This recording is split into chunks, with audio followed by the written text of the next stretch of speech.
জামাত ইসলামী করতে পারে না, তাহলে উনাকে জিজ্ঞেস করে করা লাগবে? এটি আমার নাগরিক অধিকার। আমি কোন দল করব, কোন আদর্শ আমি অনুসরণ করব, এর উপর হস্তক্ষেপ করার ন্যূনতম কোনো অধিকার রাষ্ট্র কিংবা সংবিধান কাউকে দেয়নি। আমি এটার তীব্র নিন্দা জানাই। আমার আইডেন্টিটি নিয়ে প্রশ্ন করা হয়েছে, এটা গুরুতর অপরাধ করেছেন উনি।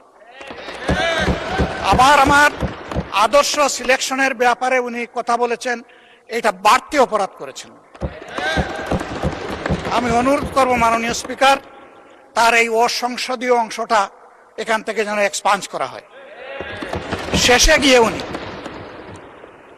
আমরা খোলা মনে এই সংসদকে ফাংশনিং করার জন্য বর্তমান জ্বালানি অব্যবস্থাপনা সংকট যেটাই বলি, সেইটার ক্ষেত্রে আমরা এগিয়ে এসেছিলাম, খোলা মনে কথা বলেছি, নোটিশ নিয়ে আলোচনা হয়েছে এবং পরের দিন এসে মাননীয় প্রধানমন্ত্রী একটা প্রস্তাব দিয়েছেন, আমরা সাথে সাথে এটা গ্রহণ করেছি।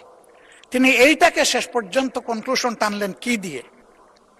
হ্যাঁ, যার মগজ যেরকম তার কনক্লুশন হবে সেটা।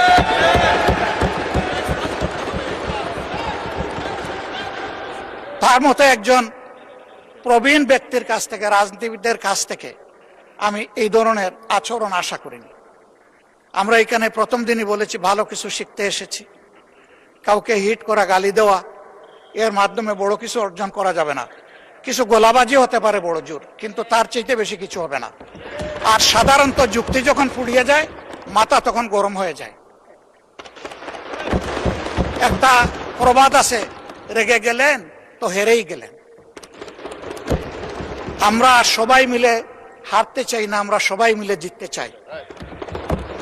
এই জন্য সবাই যেন মাথাটা একটু ঠান্ডা রেখে যুক্তির সাথে সত্য নির্ভর কথাগুলা বলি, তাতে অবশ্যই দেশবাসী উজ্জীবিত হবে, এই সংসদের প্রতি মানুষের আস্থা তৈরি হবে এবং দেশটাকে নিয়ে সবাই মিলে আমরা সামনে এগিয়ে যেতে পারবো।